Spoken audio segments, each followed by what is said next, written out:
محبت کی فقہ کی زکات. رحم کا بقیہ حصہ تمہارے پاس اگر 100 روپے پڑے ہیں، سال گزر جاتا ہے تو اس میں سے 2.5 روپے نکال کے اللہ کی راہ میں تقسیم کر دو. کہتے ہیں اچھا اور محبت کی زکات؟ کہتے ہیں محبت کی زکات یہ ہے کہ اگر تمہارے پاس وہ فالتو پڑے تھے پیسے تو پھر 2.5 روپے خود رکھ لو اور 97.5 تقسیم کر دو. اگر فقر کی زکات کہ وہ 2.5 بھی دے دو، سب اللہ کی راہ میں تقسیم کر دو. تو جو نہ ڈھونڈ اس چیز کو تہذیب حاضر کی تجلی میں، آج کے دور کی تہذیب میں تم کو وہ نہیں ملے گی. جو تم میراج چاہتے ہو، جو جلال چاہتے ہو، جمال چاہتے ہو، اختیار چاہتے ہو، جو اللہ تعالیٰ سے قرب اور تعلق چاہتے ہو، آج کی تہذیب میں نہیں ملے گا. مغرب کی تقلید نہ کرو، مغرب کے پیچھے نہ جاؤ.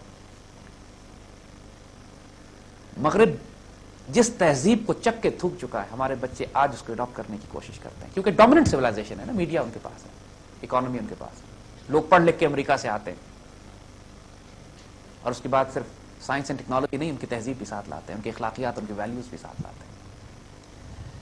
کہ پایا میں نے استغنا میں معراج مسلمانی، عقابی روح جب بیدار ہوتی ہے جوانوں میں، جب جوانوں میں عقابی روح پیدا ہوتی ہے، نظر آتی ہے اس کو اپنی منزل آسمانوں میں. مسلمانوں کی جو خودی انسان کے اندر ہے، خودی اصل میں وہ چنگاری ہے، وہ جو شعلہ ہے جو اٹھتا ہے اللہ کی طرف، جو اس کو کھینچتا ہے اللہ کی طرف، جس کے اندر وہ سارے ایٹریبیوٹس موجود ہیں جو اللہ تعالیٰ نے اپنے خلیفۃ اللہ فی الارض کو دیے ہوئے ہیں. وہ خودی ہے. اقبال جب خودی کا لفظ استعمال کرتے ہیں، خودی کا لفظ یونیک ہے، اقبال کی شاعری میں یونیک ہے. اس اقبال سے پہلے 1400 سال کی مسلم تاریخ میں کبھی کسی مسلمان نے خودی کا لفظ نہیں استعمال کیا. It's a new term that Iqbal has given. لیکن جس چیز کو وہ ایکسپلین کر رہے ہیں وہ روحانی طاقت جو ہر فرد میں موجود ہے، ہر بچے میں موجود ہے، آپ سب میں موجود ہے. وہ چنگاری جس کو بھڑکا کے ایک شعلہ بنتی ہے اور اس کے بعد وہ نار، وہ ایسی آگ کہ جو نور لنا نور، وہ اللہ کی طرف اٹھتی ہے، اللہ کی طرف جاتی ہے. لا شرقیہ لا غربیہ، جو لا شرق، جو نہ مشرق کی طرف جاتی ہے نہ مغرب کی طرف جاتی ہے، جو اپنا فیض نہ مشرق سے لیتی ہے نہ مغرب سے لیتی ہے. اسلامیہ اسلامیہ وہ صرف اللہ سے لیتی ہے. وہ یہی اقبال کہہ رہے ہیں، ڈھونڈو اس کو تہذیب حاضر کی تجلی میں. تہذیب حاضر چاہے مشرق کی ہو یا مغرب کی ہو، وہ جو اللہ تعالیٰ ایک مثال دیتا ہے، اللہ نور السماوات والارض مثل نورہ کمشکات، اللہ کی مثال ایک چراغ ہے جیسے وہ تاپ میں رکھا ہے، اس کے اندر ایک زیتون کا مبارک تیل ہے اور زیتون کا تیل آپس خود ہی بھڑکا چلا جا رہا ہے اور اس کی آگ لا شرقیہ لا غربیہ. یہی اقبال آپ کو بتانا چاہ رہے ہیں، ہم کو بتانا چاہ رہے ہیں کہ تمہارے اندر جو آگ ہے اس کو مشرق اور مغرب کی طرف مت پھیرو، اس کا رخ اپنے رب کی طرف رکھو. نہ ہو نا امید، نا امیدی زوال علم و عرفان ہے. دیکھو ہوتا یہ کہ جب زوال ہوتا ہے نا امت کا اور قوم کا، تو سب سے بڑا عذاب جو اس وقت نازل ہو جاتا ہے، سب سے بڑی مصیبت جو نازل ہوتی ہے، وہ قوم کے قیادت دینے والے بھی، قائدین بھی، لیڈرز بھی، علماء بھی، دانشور بھی، نوجوان بھی مایوس ہو جاتے ہیں.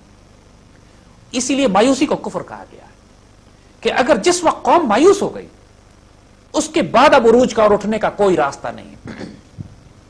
کسی قوم کو اگر عروج پہ لے کر جانا ہے تو سب سے پہلے اس کو امید دلانی ہوتی ہے. ڈاکٹر بھی مرتے ہوئے پیشنٹ کو کبھی نہیں کہتا کہ انشاءاللہ تھوڑی دیر میں انتقال کر جاؤ گے، تم کہتا ہے دعا کیجئے اللہ کو، انشاءاللہ کوئی نہ کوئی خیر کا راستہ نکال دے گا.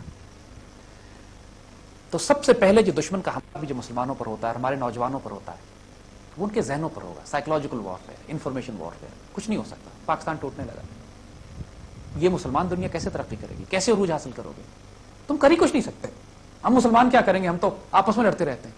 ہم تو صوبائیت علاقہ یہ فرقواریت میں تقسیم ہوئے ہوئے، مسلمان متحد ہو ہی نہیں سکتے.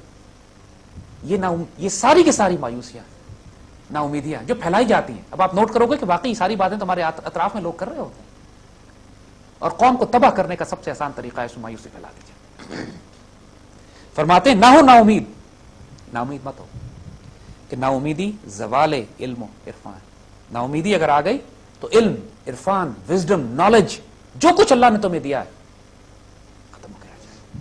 حال یہ تھا بچوں، جب تاتاری بغداد میں داخل ہوئے، بغداد مسلمان دنیا کا سب سے بڑا شہر تھا اس وقت. کئی 100 سال کی مسلمان تہذیب، کتابیں، لائبریریز ہمارے پاس لاکھوں کی تعداد میں، سویلائزیشن، بیت الحکمت، ہماری ریسرچ، سائنس، ٹیکنالوجیز کے سارے ہیڈ کوارٹرز بغداد میں تھے اس وقت.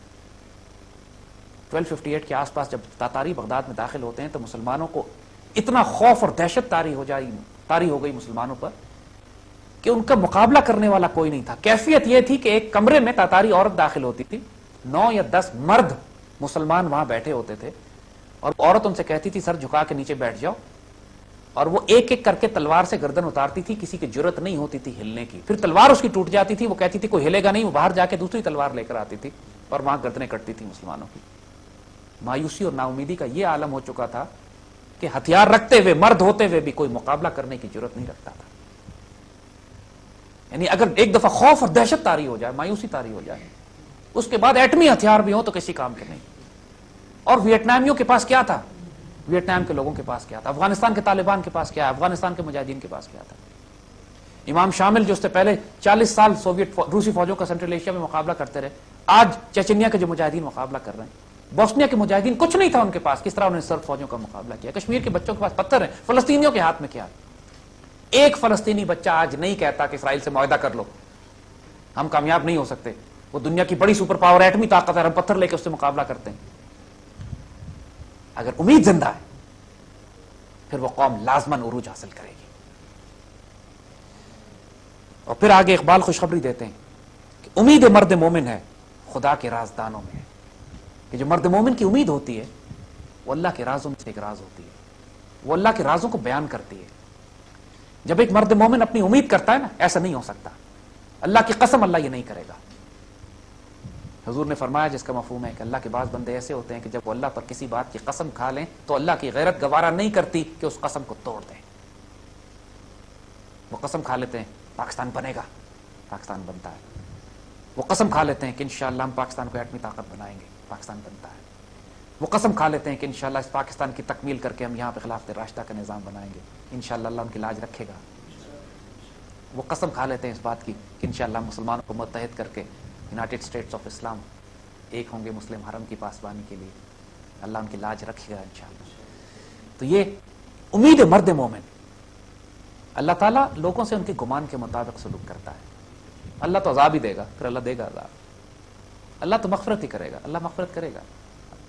اللہ آپ مجھے مایوس کیسے کریں کہ میں آپ کا بندہ ہوں، میں نے تو امید لگائی کہ آپ کی مغفرت بہت وسیع ہے۔ تو اللہ کہے گا میں تجھے مایوس نہیں کر سکتا، میری مغفرت ہے وسیع۔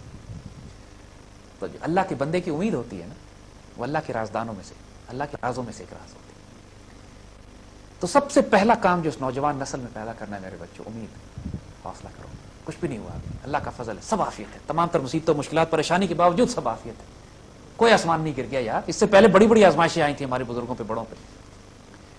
وہی بغداد تباہ ہوتا ہے، چند سالوں کے بعد اسی کی راکھ سے اللہ خلافت عثمانیہ کو عروج کر دیتا ہے۔ وہی تاتاری مسلمان ہو جاتے ہیں، کعبے کو مل گئے پاسباں صنم خانے سے۔ اللہ کی حکمت بہت وسیع ہے، آپ کو کیا معلوم کل کیا ہوتا ہے؟ آپ سمجھتے ہیں کہ روس اور امریکہ سے میں لڑنا پڑے گا تب جا کے کہیں ان کو ختم کریں گے؟ کیا پتہ اللہ تعالیٰ، اللہ تو آلریڈی اس سارے کفر کے معاشرے میں، اس تہذیب میں اتنا بڑا سوشل اکنامک کینسر لگ چکا ہے کہ وہ تہذیب میں تو خود اپنے خنجر سے آپ خودکشی کر رہی ہیں، تباہ ہو رہی ہیں۔ اقبال کہہ چکے تھے نا، یہ تہذیب اپنے خنجر سے آپ خودکشی کرے گی، جو شاخ نازک پہ آشیاں بنے گا، ناپائیدار ہوگا۔ ہمیں ان سے لڑنے کی ضرورت بھی نہیں ہے، وہ خود ہی تباہ ہو رہے ہیں۔ ہمیں صرف اپنے آپ کو اپنے پیروں پہ کھڑا کرنا ہے، ہم نے صرف اپنا نسبت اور تعلق اللہ کے رسول سے اپنی خودی کو بیدار کرنا ہے۔ اور وہ پھر اقبال فرماتے ہیں نہیں تیرا نشیمن قصر سلطانی کے گنبد پر، تو شاہی ہے بسیرا کر پہاڑوں کی چٹانوں میں۔ اس کا مطلب کیا ہے؟ یہ شعر ماشاءاللہ بچوں میں بہت پاپولر ہے۔ قصر سلطانی کا مطلب یہی ہے، اگر تم شاہین بھی ہو تو بادشاہوں کے درباروں میں حکومت، اختیار، طاقت، اقتدار، یہ اس کے پیچھے چکر لگانا، ان کا طواف کرنا تمہارا کام نہیں ہے۔ تم جفاکش ہو، تمہارا کام دنیا کے سنگلاخ رستوں پر نکل کر اللہ کے دین کو پھیلانا ہے، دین کو قائم کرنا ہے، اور نظام قائم کرنا ہے، اور فخر، غیرت، عزت، حمیت، دلیری، شجاعت کے ساتھ اس پیغام کو پہنچانا ہے جس کی ذمہ داری تمہیں دی گئی ہے۔ سب سے بڑے ہمارے تمام علماء کی پہچان یہی تھی، تمام بڑے بڑے لوگ جنہوں نے دنیا میں کام کیے ہیں، وہ بے شک دنیا کے برتتے ضرور تھے لیکن دنیا میں ڈوبتے نہیں تھے۔ اور ان کا کمال آپ کو کامن فیکٹر سب میں یہی نظر آئے گا کہ ان میں زور حیدر بھی تھا، فقر بوزر بھی، اور استغناء سلمانی بھی۔ یہ ہمارے بزرگوں کی میراث ہے اور انشاءاللہ یہ آپ کی بھی۔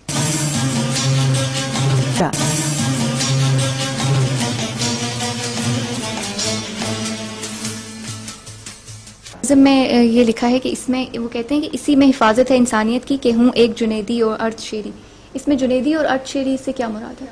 جی بیٹا، اقبال کا بڑا خوبصورت ماشاءاللہ جو آنے والے دور میں جس قسم کی حکمرانی مسلمانوں کو عطا ہونی ہے اور جو ہم نے نسل پیدا کرنی ہے وہ جنیدی اور ارد شیری ہونی چاہیے. اقبال فرماتے ہیں کہ انسانیت کی فلاح اب اس میں ہے کہ جنیدی اور ارد شیری کو اکٹھے ہونا. دیکھو بچوں، جنیدی سے مراد یہاں جنید بغدادی رحمت اللہ علیہ، اللہ کے ولی، درویش، فقیر کامل. اور ارد شیر سے مراد یہاں پر ایران کا ایک بادشاہ تھا ارد شیر. اس سے مراد پولیٹیکل اور ملٹری اکنامک پاور ہے.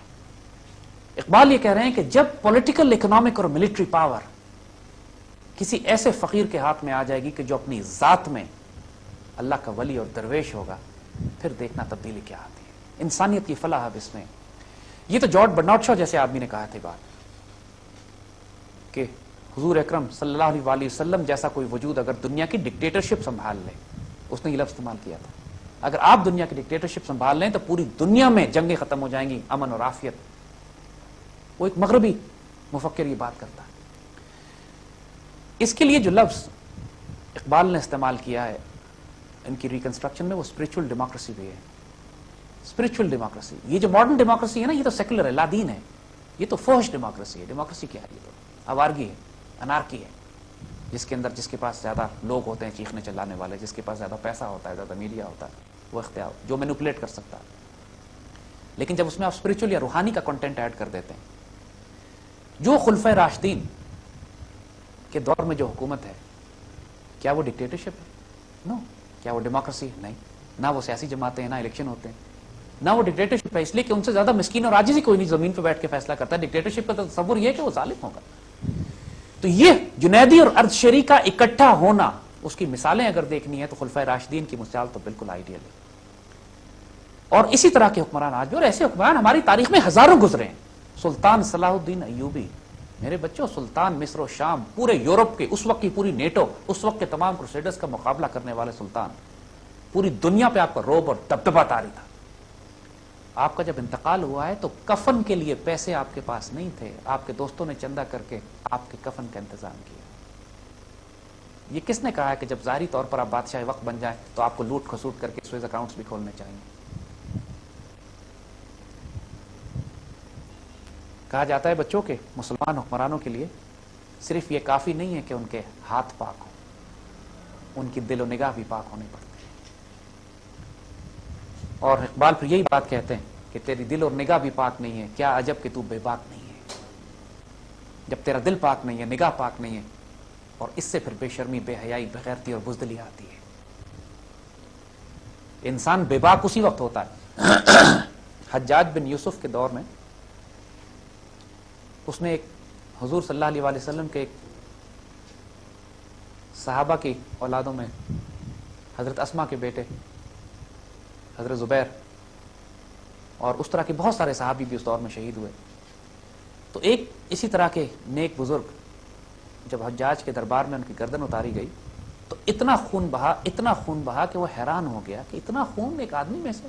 تو اس نے حکیم کو بلا کر پوچھا تو حکیم نے کہا کہ عام طور پر انسانوں کو جب موت نظر آتی ہے تو ان کا خون خشک ہو جاتا ہے، لیکن اس مرد مومن میں اتنی بے خوفی اور اتنی جرأت تھی کہ اس کو اتنا سا فرق نہیں پڑا اپنی موت کو اپنے سامنے دیکھ کر.